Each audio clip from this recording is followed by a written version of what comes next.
1/3 of the way through. It's official. We're 1/3 of the way through our season. And I think we can analyze this first third, right? We can look at it. We can talk about it. We can chat about it. And this is what we're going to do today. So I want to keep it chilled. Pop questions. I can already see a few in the chat. Points to make coming out of this first third of Roma's season. In terms of players, in terms of balancing two competitions and preparing for the arrival of a third competition in a month. I remind you that the Coppa Italia begins for us. The Coppa Italia has begun these days. For the other teams, we're one of the last teams to play, so we play in January. But the arrival of a third competition, can we compete not only in two fronts, but now on three fronts beginning in January, and the importance of the Coppa Italia, and just in general, how we've behaved in this first 33.333333% of the season. I want to know what everyone thinks, of course. Do you think after the third mark, the 1/3 mark, do you think we've overachieved? Do you think we've underachieved? Or do you think that expectations have been matched with your...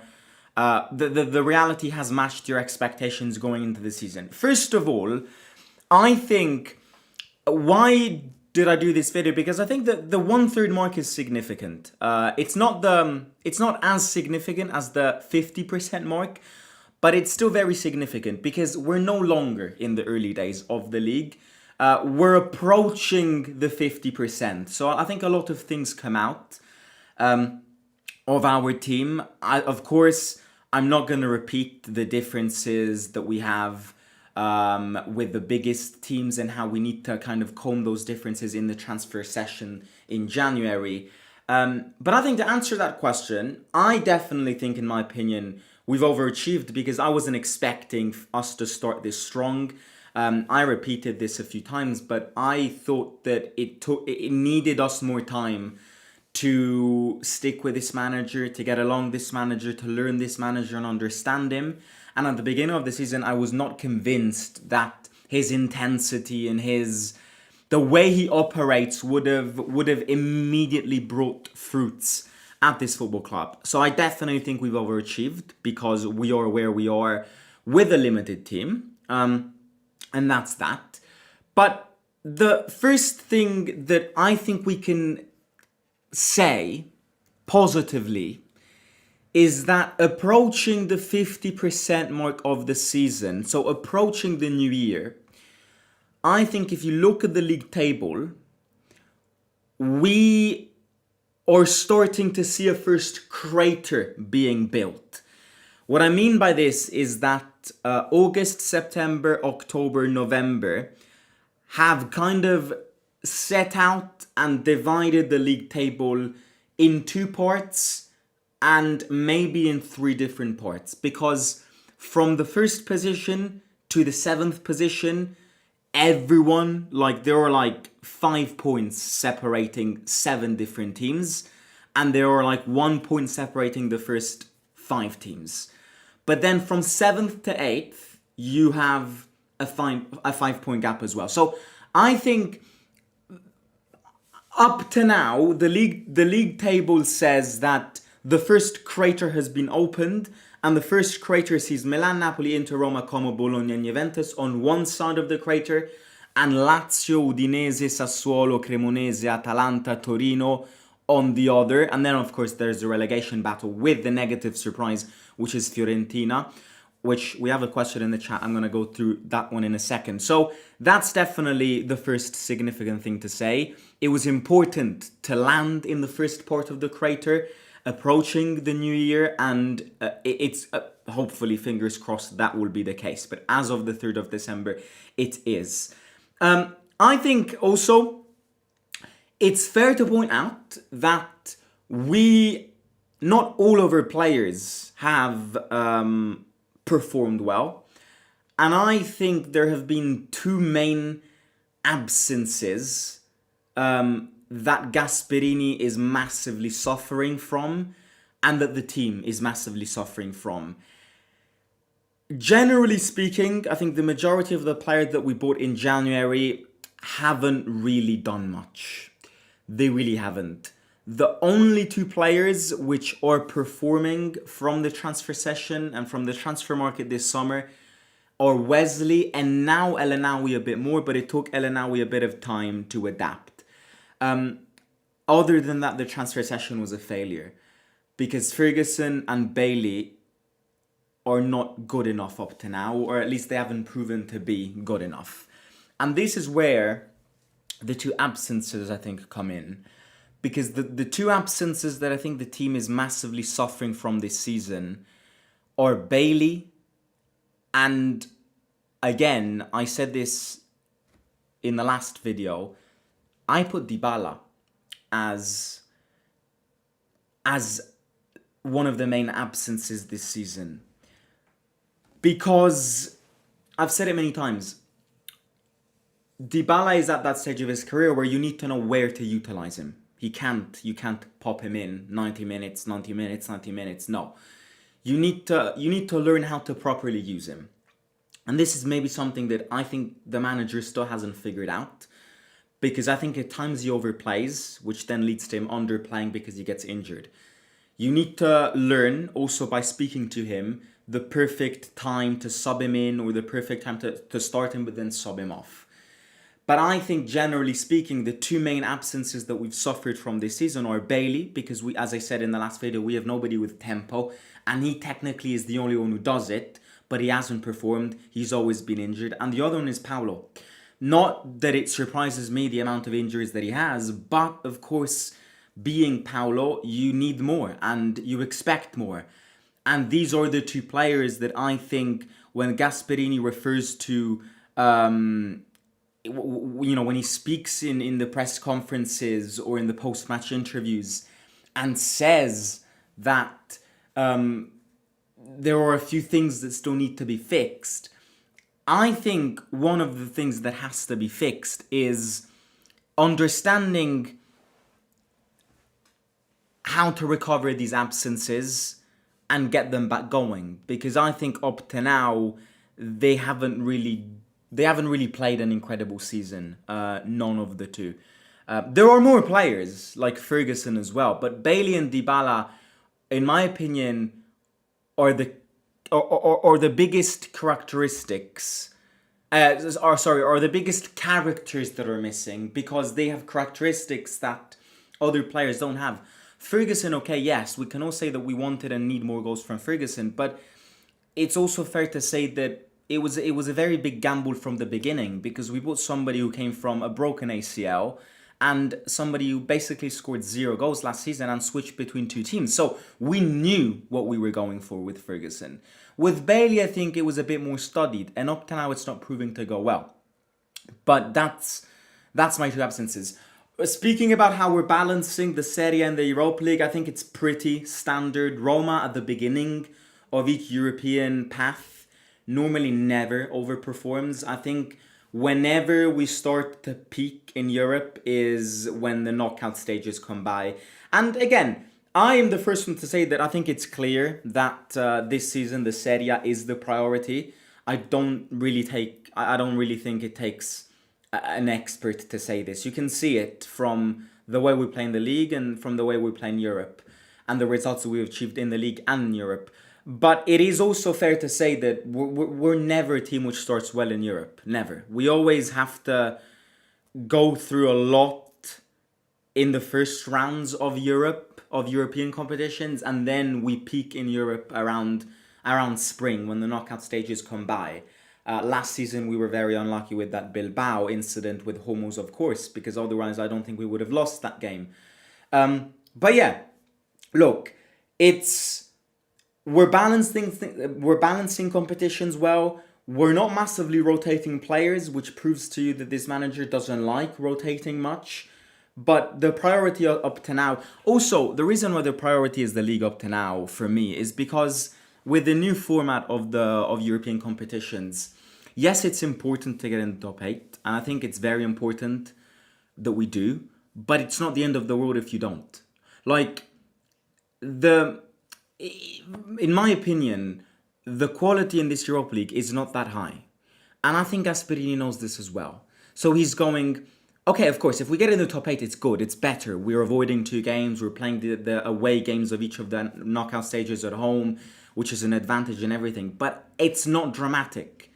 Why do I need to saturate the energy of my team in Europe when it's not the end of the road if we do qualify in the first 24, which we will, because we have enough points to do that, in my opinion, up to now.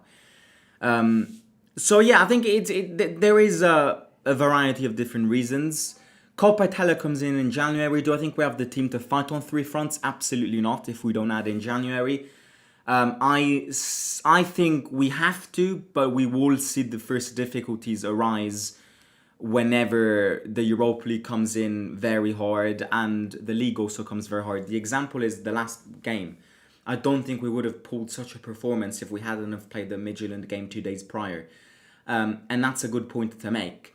I think we've done so in past seasons, but it has led to repercussions. I think this team has limitations when it comes to performing in two different competitions. We need to add in January. That's a big message. Would I scrap the Coppa Italia?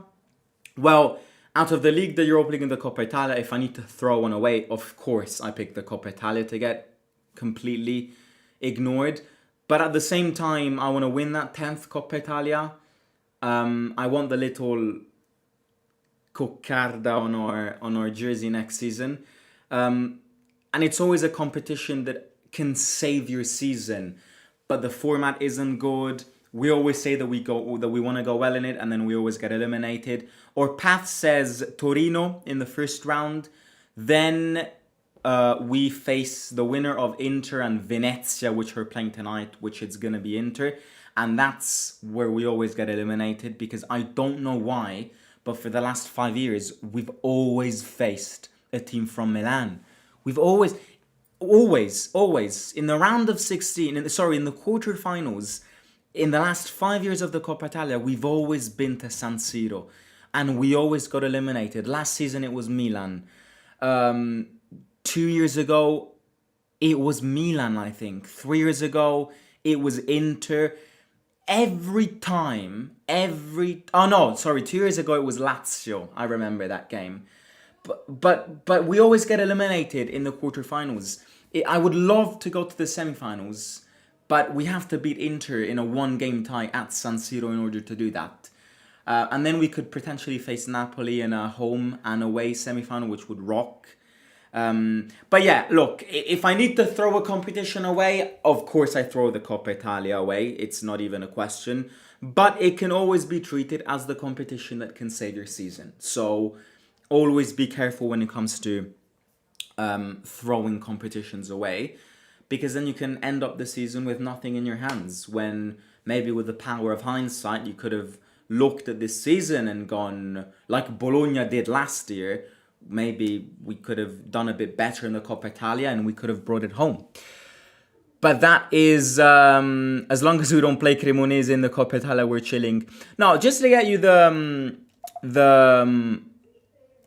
my mum's on the phone with a friend. I always say, Napoli 1-1 against Cagliari.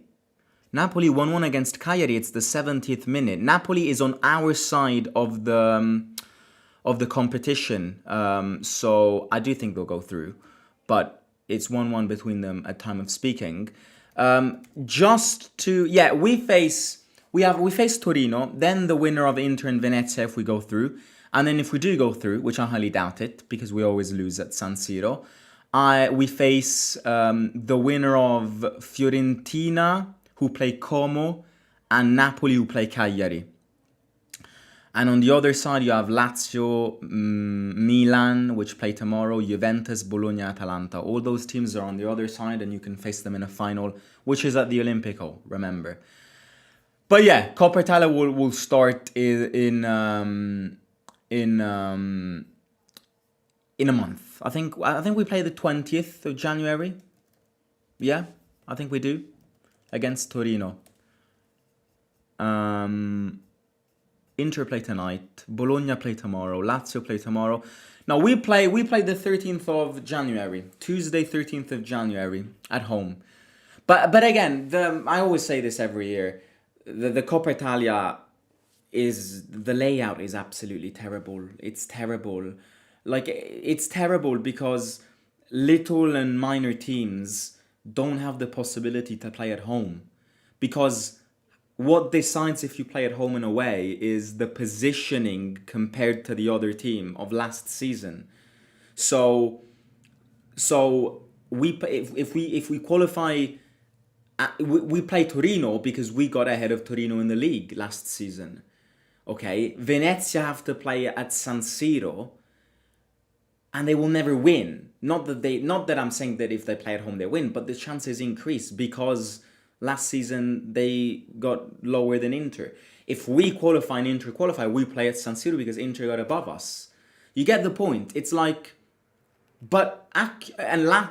Lazio play at the Olimpico tomorrow because they got ahead of Milan. Like, the layout is crap. They need to copy the FA Cup when it comes to the Coppa Italia because it's absolutely crap. It really is. There is no fun in it. And it's not a surprise that every year everyone rotates their team in it because nobody really gives a shit about the Coppa Italia. So they need to revamp it, as with everything in Italy. Okay, I'm going to read a few comments. By the way, guys, do hit the like button. Hit the like, subscribe, do all of that beauty down below. It would be great. Simo, what do you study? Are you ever going to move out of Rome, says Luca. I study a course. I'm at uni, second year at uni in Rome. And I study PP, which stands for Politics, Philosophy and Economics. And I'm definitely moving out. Next year, the first 6 months of next year, I will most certainly not be in Rome, which sucks on a Roma point of view because it means that I won't be at the stadium.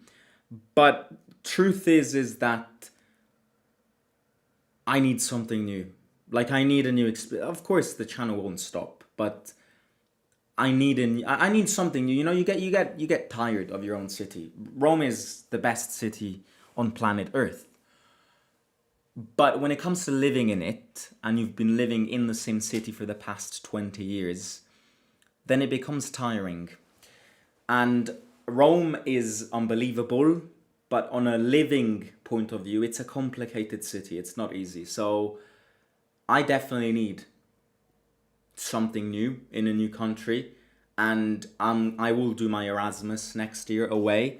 Also, by the way, speaking about this, that's a very good question because I wanted to say, if anyone watches these videos and lives in the following cities, contact me on Instagram because these are all possibilities of cities that I would love to move to. So, first of all, Copenhagen.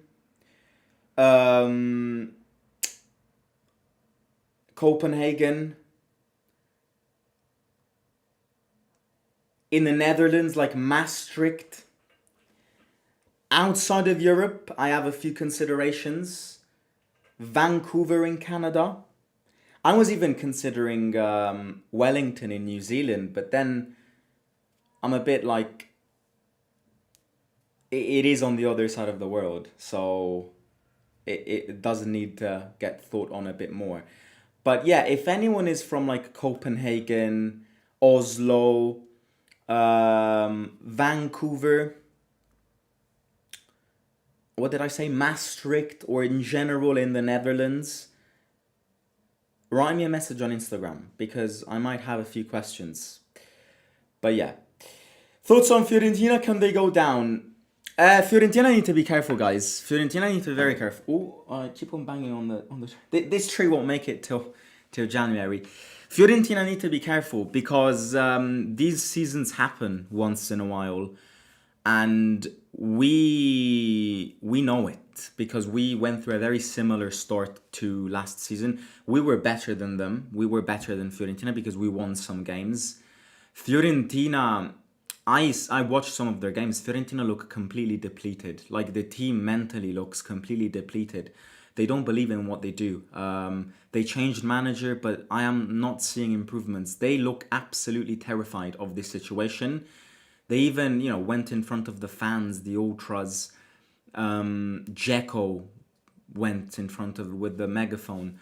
I think they need to be careful. Do I think they'll get relegated? No, I don't think, because there will be a moment this season where they will start clicking. I cannot believe that they won't click.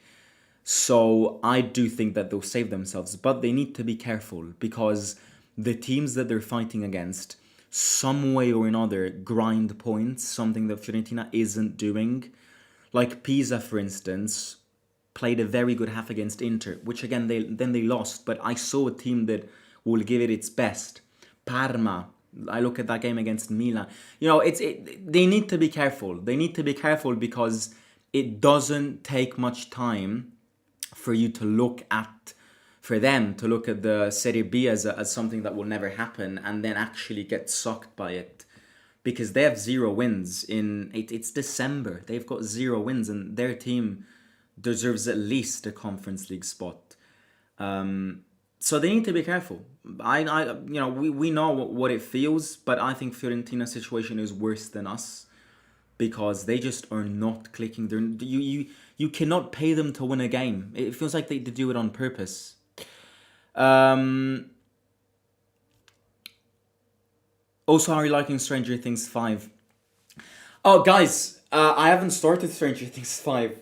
It's crazy. I was about to start it last week when it came out. And then when the Stranger Things intro appeared on my screen, I'm like, I can't do this. I need to rewatch it. I need to rewatch the whole thing and then touch the new series because I love the series so much that I just need to get back into it before enjoying the finale. And oh my god, it's such a good series. Like, I've watched it like 2 times and it's so good. I'm rewatching it the official definite time, not the last time. I'll rewatch it every year, but I'm rewatching it officially before touching the new series. And I just started season 4 and oh my god, season 3 is a masterpiece. Season 3 is, oh my god, season 3 is unbelievable. It's so good. It's so good. It's so good. Season 1 is still probably my favorite because they were all kids and like the nostalgia is the nostalgia. But season 3 is so good. Is Chiesa coming to Rome? I don't know, mate. In my opinion, Juventus and Como are our biggest battles, not Napoli, Inter, and Milan. We have overperformed so much. I think it's impossible to keep it up through the whole season, says Seb. Largely overachieved. I'm really hoping for Chiesa to Roma. This can happen, but Ken to Roma would be Ken to Roma would be a dream. Ken to Roma can't even be defined as nice. It would be a dream. That's why I hope Fiorentina go down. Actually, if Fiorentina go down, everyone will want Ken, and he won't end up signing for us. But yeah. We ain't winning no Coppa Italia with certain players, and I got 8+ years of receipts. Simo, do you play Clash Royale? I don't. I have 0, and I have never had video games on my phone. That's one of my biggest flexes. Whether it's a flex or not, I've got nothing against people with video games on phones. I don't remember the last time I had one video game downloaded on my phone. It's insane. I just don't play games on my phone. The only time I downloaded a game was probably like an offline game that you can play during a long flight. But no, I don't play Clash Royale. I know everybody does, but I don't. I don't. And maybe I'm missing out, but I don't. With Gasp, I think it's very doable to win Coppa Italia. It would be nice to get her 10th. Why would one ever leave Rome? Because I think the thing with Rome is, I think it's fair to say that everyone needs changes. Maybe not everyone, but this city is my city. This city is the city I've been living in for the last 20 years. That I was born in, that I am from. So it's my city forever. But sometimes you just need a change. Not forever. I'm not saying that the change will last forever, but just like a 6 months experience somewhere else. Because Rome is like, as a tourist, as I said, it's fantastic. But trust me, living in Rome is not easy. It's not. The traffic, the parkings. Whenever it rains, this city goes on tilt, really. And it's just, it's not easy. It's the best city in the world, but it's not easy to live in it as somebody who's lived in it. So I will take 6 months on Erasmus next year. Denmark is expensive. Yeah, I know. They told me that. Fiorentina will go down and we're gonna buy Ken. Norway is expensive, but the quality of living is top notch. Scandinavia is so beautiful, and I definitely recommend Oslo. This channel is my top channel of the year. We have a few people that sent me that on the fan forum and in general on Instagram.